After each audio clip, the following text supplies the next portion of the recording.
As far as the IAEA is concerned, the Iran story began in August 2002, when media reported that Iran was building a large underground nuclear-related facility in Natanz, which had not been declared to the agency previously. Iran subsequently acknowledged its existence and put it under IAEA safeguards. Let me say at this point that it is vitally important that the IAEA and its Director General should be impartial. That means applying the same principles to all countries. For me, the fundamental principle is that all of the safeguards agreements which we conclude with our member states should be implemented fully. So should other relevant obligations, such as resolutions of the United Nations Security Council. When I became Director General in late 2009, I applied this principle to Iran.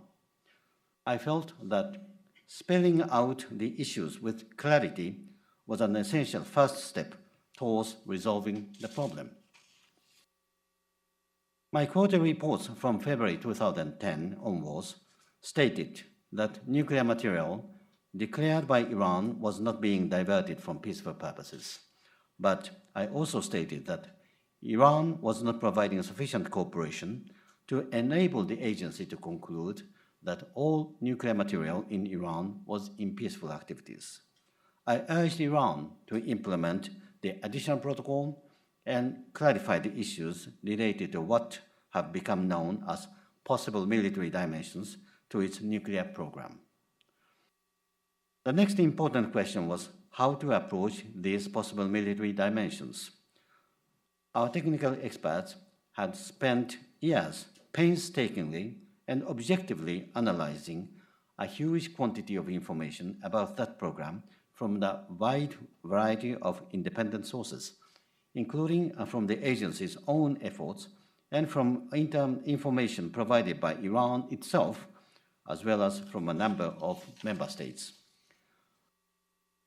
After carefully reviewing the issue, I decided to present a detailed report in November 2011. In that report, I stated that the information assembled by the agency was overall credible. It was consistent in terms of technical content, individuals, and organizations involved, and time frames.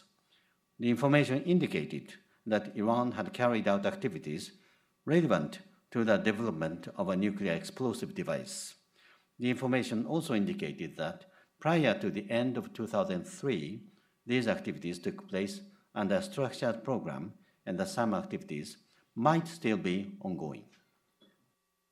I would like to be very clear on this issue because there have been some misunderstandings.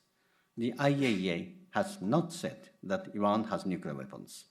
We have not drawn conclusions from the information at our disposal about the possible military dimension to the Iranian nuclear program. What we have said is that Iran has to clarify these issues because there is broadly credible information indicating that it engaged in activities of this nature. In other words, Iran has a case to answer.